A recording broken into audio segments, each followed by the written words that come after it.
Hello friends, I am Kabir. आज मैं आपको यूनिवर्स से संबंधित कुछ रोचक तथ्य बताऊंगा। ये हमारा यूनिवर्स है और हमारे यूनिवर्स में 200 बिलियन गैलेक्सीज हैं। ये इतना बड़ा है कि अभी तक वैज्ञानिकों को यही पता है कि इसमें बस 200 बिलियन ही गैलेक्सीज हैं। ये ऑब्जर्वेबल यूनिवर्स है। अभी तक जितना वैज्ञानिकों को पता है इस यूनिवर्स के बारे में, तो उन्होंने अनुमान लगाया कि 200 बिलियन गैलेक्सीज है इस यूनिवर्स में। और अभी और सारे यूनिवर्स, बहुत सारे यूनिवर्स हैं। अभी खाली हमारे यूनिवर्स का पता लगाया है कि 200 बिलियन गैलेक्सीज हैं हमारे यूनिवर्स में। अच्छा, इसमें ही 200 बिलियन में ही एक हमारी गैलेक्सी है और वो इतनी बड़ी है कि यहाँ से यहाँ तक पहुँचने में भी प्रकाश को 1000 वर्ष लगेंगे। यह है सेंटर हमारे मिल्की वे गैलेक्सी का। इसे हिंदी में मंदाकिनी कहा जाता है। इस मिल्की वे गैलेक्सी में 250 बिलियन तारे हैं। उसमें से ही एक हमारा तारा, हमारे सोलर सिस्टम का तारा सूर्य है। आप अंदाजा लगा सकते हैं, ये तो हमारे यूनिवर्स है और यूनिवर्स के अलावा ये इतनी बड़ी गैलेक्सी है। यूनिवर्स कितना बड़ा होगा जब गैलेक्सी यहाँ से यहाँ तक पार करने में प्रकाश को भी 1000 साल लग जाएंगे। तो इतना बड़ा है यूनिवर्स हमारा और अभी तक ऑब्जर्वेबल यूनिवर्स का ही वैज्ञानिकों ने पता लगाया है। यह है न्यूक्लियस इसका। अब होता क्या है, ये गैलेक्सी जो है हमारी, इस गैलेक्सी के अंदर जैसे तारे हैं तो इसमें ही एक, यहाँ पर पॉइंट लगा दूं मैं, यहाँ पर इस जगह पर हमारा सोलर सिस्टम है, यानी इसमें ही हमारा सूर्य है, यहीं पर हमारा सन है। तो हम एरो लगा देंगे, यहाँ लिख देंगे सन। ये हमारा सन है। अब मैं आपको सन के विषय में विस्तार पूर्वक बताऊंगा। देखिए, ये हमारा सन है और यह सारे प्लैनेट्स हैं। ये मिलाकर हमारा सोलर सिस्टम बनता है। ये हमारा सन है और सन का डायग्राम, वो सन का डायमीटर 8,64,337 मील्स है। और ये जो इनके धब्बों का ये जो आपको पॉइंट दिख रहे हैं, इनका जो तापमान है वो 1500 डिग्री सेल्सियस है। वैसा तापमान इसका 1600 डिग्री सेल्सियस है। लेकिन अगर इसके कोर की बात करें, ये इसका मेन पॉइंट होता, बीच का इसका पॉइंट होता, इसे कोर कहते हैं। इसे क्या कहते हैं? कोर कहते हैं। अंदर होता है इसके। तो इस कोर का तापमान होता है 15 million degree Celsius. 1 million 10 lakh का होता है, तो 1 करोड़ 50 लाख इसका तापमान होगा। ये सेंटर है, इसे कोर का नाम देते हैं। अच्छा, हमारा सूर्य जो है इतना बड़ा है कि इस अर्थ में ये जो सूर्य है, ऐसी अर्थ 14 लाख पृथ्वियां समा जाएंगी इस हमारे सूर्य में। और हमारे सूर्य से भी बहुत बड़े बड़े तारे हैं। ये बहुत बड़ा है सूर्य भी, लेकिन उससे भी बड़े बड़े तारे हैं, जैसे सीरियस हुआ, ये स्टेबन 218 हुआ। स्टेबन 218 इतना बड़ा है कि यहाँ तक सैटर्न तक के ग्रहों को वो निगल लेगा। यहाँ तक ये भी इसको भी निगल लेगा, सैटर्न तक।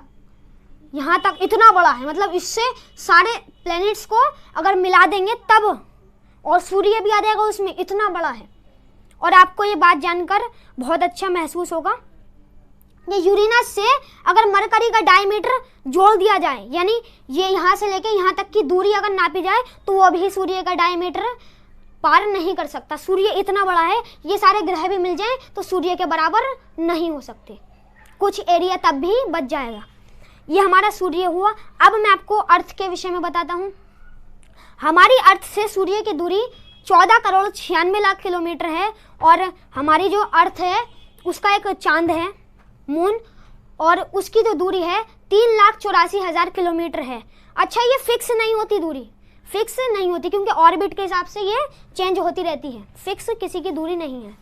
ये वैज्ञानिकों ने जो मेन टाइम में नापा है वही फिक्स माना जाता है। वैसे फिक्स दूरी नहीं होती है किसी भी प्लेनेट की। मान लो इसकी निकालनी है, मार्स की निकालनी है, तो कोई फिक्स दूरी नहीं होने की। यहाँ से लेके यहाँ तक की दूरी 14 करोड़ 96 लाख किलोमीटर है। अच्छा, ये यहाँ पर आ जाता है मार्स के पीछे। अच्छा, मार्स के बाहर यहाँ पर बहुत सारे कण होते हैं। जुपिटर और मार्स के बीच में इतने कण हैं कि वो पूरा जुपिटर बन जाएगा उसको अगर मिला दिया जाए तो। अच्छा, जुपिटर पे भी एक लेयर है, वो दिखती नहीं है, वो बहुत बारीक बारीक होती है, इसलिए वो दिखती नहीं है। सैटर्न की मोटी रिंग होती है, बहुत सारे कणों से मिलकर ये रिंग बनती है, ये एक विशेष रिंग है सैटर्न की जो है। यूरेनस, ये है यूरेनस और ये नेपट्टून। अब मैं आपको बताता हूँ कि इसके कितने कितने चांद हैं, हर ग्रह के कितने चांद हैं। मरकरी का कोई चांद नहीं है, क्यों? क्योंकि सूर्य के बहुत नज़दीक है, 5,94,00,000 किलोमीटर इसकी दूरी है मरकरी से, तो उसका अगर चांद हुआ भी तो सूर्य उसे निगल लेगा। वीनस का भी चांद नहीं है, क्योंकि वीनस भी बहुत पास है, और वीनस का तापमान 286 डिग्री सेल्सियस पहुंच जाता है दिन में। लेकिन ये वीनस जो है, इसमें ज़्यादा गर्मी है, इसका ज़्यादा तापमान है, इसका कम है।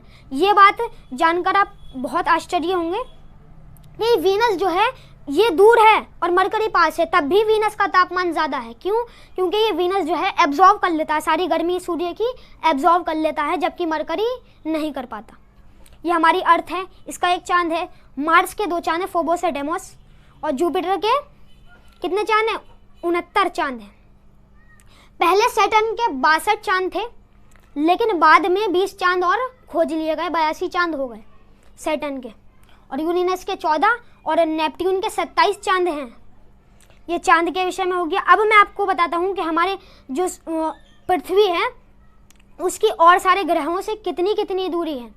अगर वीनस की बात करें तो वीनस की न्यूनतम दूरी 4,96,00,000 किलोमीटर है, इसकी और इसकी वीनस की। क्योंकि हमारा वीनस जो है वो भी पृथ्वी से देखिए, आप देखेंगे तो ये थोड़ा सा फ़र्क है, पृथ्वी में और वीनस में थोड़ा सा फ़र्क है। ये थोड़ी सी छोटी है, वीनस जो है छोटा सा है पृथ्वी से। पृथ्वी की बहन कहा जाता है वीनस को, क्यों? क्योंकि इसकी और इसकी समानताएं बहुत है। पहले वैज्ञानिक मानते थे कि वीनस पर भी जीवन हुआ करता था।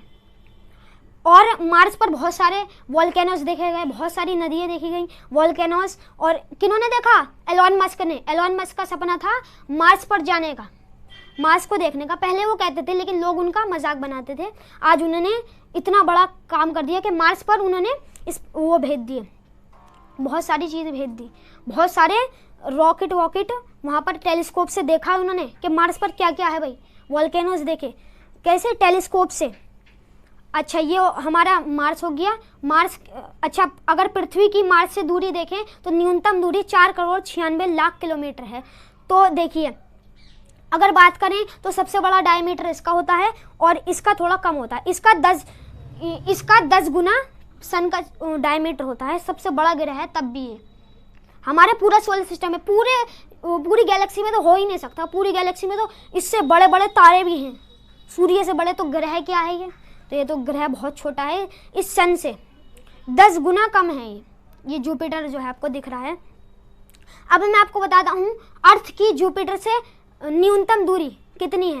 एग्जैक्ट किसी की नहीं होती, मैंने बताया एग्जैक्ट नहीं होती। क्यों? क्योंकि ऑर्बिट चेंज होते रहते हैं। ये थोड़ा सा आगे जाएगी, नीचे होगी, ऐसे देखिए, ऐसे लाइन लगी हुई होती है, जैसे सूर्य के चारों ओर घूम रही है ना, ये सारे ग्रह सूर्य के चारों ओर घूम रहे हैं, तो दूरी तो चेंज होगी। मान लो यहाँ पर आ गया, यहाँ पर जुपिटर आ गया, तो अब ज़्यादा हो जाएगी दूरी।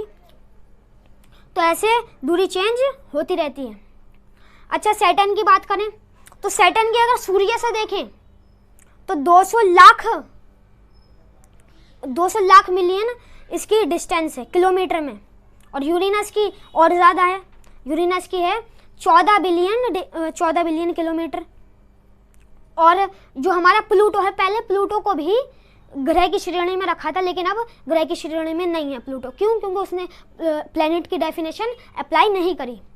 प्लैनेट की डेफिनेशन होती है उसका प्लैनेट का इतना अच्छा गुरुत्वाकर्षण बल होना चाहिए कि वो सूर्य के चारों ओर घूम सके, सूर्य के चारों ओर। चलो, ये तो बात मानी प्लूटो ने कि भाई सूर्य के चारों ओर घूमता था, अंडाकार ऑर्बिट में घूमता तो था, लेकिन उसके आगे के जो कण हैं वो एब्जॉर्ब नहीं कर पाता था। वो कौन?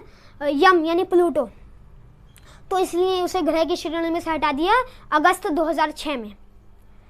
जो एस्ट्रोनॉमर्स थे उन्होंने इसको प्लूटो को हटा दिया। इसलिए अब हमारे सोलर सिस्टम में कितने हैं? 8 प्लैनेट्स हैं। ठीक है, तो मैंने आज आपको बताया सोलर सिस्टम के बारे में। अगर आपको इस वीडियो से थोड़ा सा भी बेनिफिट हो तो इस वीडियो को लाइक करें, वीडियो को ज़्यादा से ज़्यादा शेयर करें। Thanks for watching.